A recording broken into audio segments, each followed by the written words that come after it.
மற்றும் இங்குமே இருக்கும் பெற்றோர், பெரியோர், வாலிபர், சிறுவர், சிறுமியர் அனைவருக்கும் எனது அன்பின் வணக்கத்தை தெரிவித்துக் கொள்கிறேன். இன்று நான் உங்கள் முன்னிலையில் நிற்பது அன்னை தெரசாவின் பெயரால் தான். அன்னை தெரசாவின் பிறந்த நூற்றாண்டு விழாவை உலகமெங்கும் பலவிதமான விதங்களில் பலவிதமான செயல்கள் வழியாக அவர்களுக்கு மதிப்பும் மரியாதையும் கொடுக்கும் வகையில் எல்லோரும் சிறப்பித்து கொண்டாடுகிறார்கள். அந்த நிகழ்ச்சியில் உங்களுடைய நிகழ்ச்சியும் ஒன்றாக இருப்பது மிகவும் மகிழ்ச்சியை தருகிறது. இந்த அன்னை தெரசா யார்? இவருக்கு ஏன் இத்தகைய சிறப்பு விழா எடுக்க வேண்டும் என்றெல்லாம் நம்முடைய மனதில் ஒரு எண்ணம் எழலாம். அந்த கேள்விகளுக்கு பலவிதமான முறைகளில் இந்த நிகழ்ச்சியில் கூட இன்று நீங்கள் பொருளை கண்டீர்கள். இன்னும் பலவிதமாக புத்தகங்கள் வழியாகவும் பலவிதமான செய்திகள் வழியாகவும் நமக்கு அன்னை தெரசா யார் என்பதும் அவர்கள் என்ன பணி செய்தார்கள் என்பதையும் நன்றாக கேட்டிருப்பீர்கள். நான் இப்பொழுது சொல்ல இருப்பது அவர்களுடைய இளமை பருவத்தை பற்றி. அவர்களுடைய பெற்றோர் அவர் சிறுமியா இருக்கும் போது எவ்வாறு அவர்கள் தாய் அவர்களுக்கு கடவுள் பக்தியையும் மனித பக்தியையும் கொடுத்து வளர்த்தார்கள் என்பதில் ஒரு சில செயல்களை பற்றி சொல்ல விரும்புகிறேன். அன்னை தெரசா தன்னுடைய 18ஆம் வயதில் அல்பேனியா நாட்டில் இருந்து வேத கிறிஸ்துவின் நற்செய்தியை மற்ற நாடுகளுக்கு அறிவிக்க வேண்டும் என்ற ஆர்வத்தோடு தன் இல்லத்தையும் தன் தாயையும் பிறந்த நாட்டையும் விட்டு பிரிந்து நம் தாய் நாட்டிற்கு வந்தார்கள். அவர்கள் தன் தாய் வீட்டை விட்டு பிரியும் போது அவர்களுடைய தாய் அவர்களுக்கு கூறிய அறிவுரை, மகளே, உன் கையை இயேசுவின் கையில் வைத்துக் கொண்டு இறுதி மட்டும் அவரை பின்சல் என்ற செய்திதான். அன்னை தெரசா எங்களுக்கு பலமுறை அறிவுரை கூறும்போது அவர்கள் கூறியிருக்கிறார்கள், என் தாய்க்கு அது ஒரு பெரிய வேதனை. ஏனெனில் அவர்கள் ஆழ்ந்த விசுவாசமும் கடவுள் பக்தியும் உடையவர்களாக இருந்த போதிலும் எங்களை அவர்கள் மிகவும் அன்பு செய்தார்கள். அப்படி அன்பு செய்தும் தன் மகளை வெளிநாட்டுக்கு அந்த காலங்களில் மிஷனரியாக இந்தியாவிற்கு வந்தவர்கள் திரும்ப போனதே கிடையாது. அந்த மாதிரி தன்னை விட்டு பிரிவது எவ்வளவோ வருத்தம் கொடுப்பதாக இருந்த போதிலும் இறைவனுக்காக எந்த தியாகத்தையும் செய்ய அவர்கள் தயாராக இருந்தார்கள் என்பது. அவர்கள் அன்று தன் தாயை விட்டு பிரிந்தவர்கள் திரும்ப அவர்களை பார்த்ததே கிடையாது. அவர்களுடைய தாயும் ஒரு சகோதரியும் 1971-72 ஆண்டுகளில் காலமானார்கள். அப்பொழுது கூட அந்த நாடு கம்யூனிஸ்ட் நாடாக இருந்ததால் அன்னை தெரசாவுக்கு அவர்களை பார்க்க வாய்ப்பே கிடையவில்லை. ஆனால் அன்னை தெரசா தன்னுடைய முழு இளமையையும் இறைவனுக்காக ஒப்பு கொடுக்க வேண்டும், இறைவனின் பணியை செய்ய, இறைவனின் நற்செய்தியை அறியாத மக்களுக்கு அறிவிக்க வேண்டும் என்ற ஒரே ஆர்வத்தோடு அவர்கள் தன் தாய் நாட்டை விட்டு இந்தியாவிற்கு வந்தார்கள். அவர்கள் இந்திய நாட்டை வந்து சேர்ந்தது 1929ஆம் ஆண்டு ஜனவரி மாதம் 6ஆம் தேதி.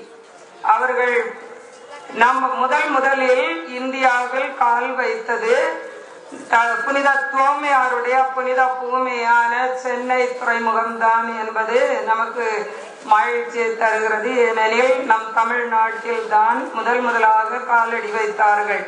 பின்னர் அங்கிருந்து கல்கட்டாவிற்கு சென்றார்கள்.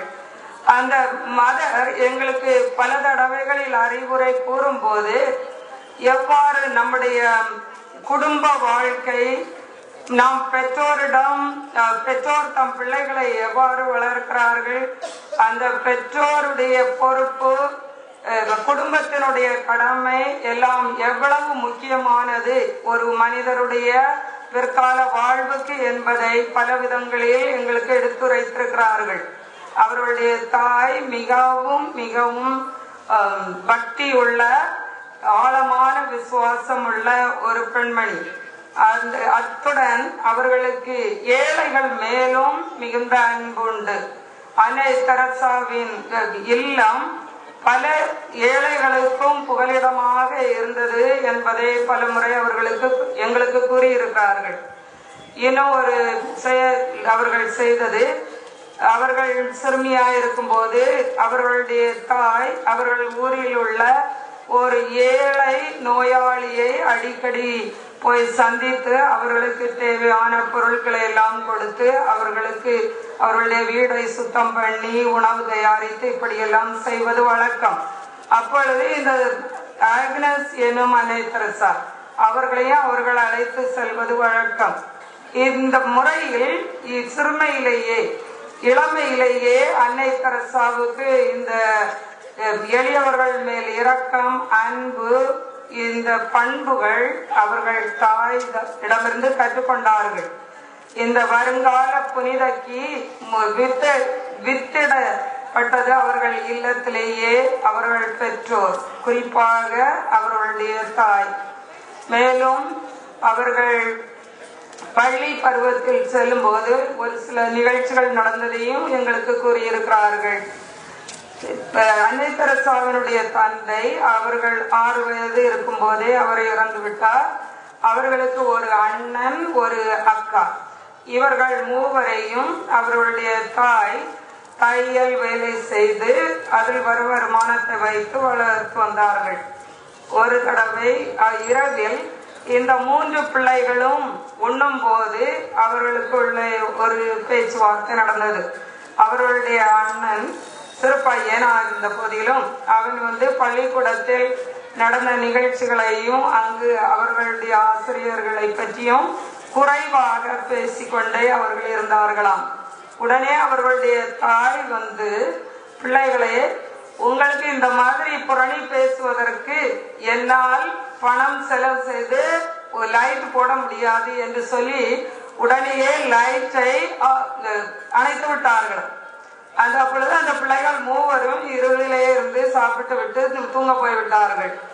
அவர்கள் எங்களிடம் சொன்னது, அன்றுதான் கடைசி அவர்கள் மற்றவர்களை பேசி குறைவாக பேசினது.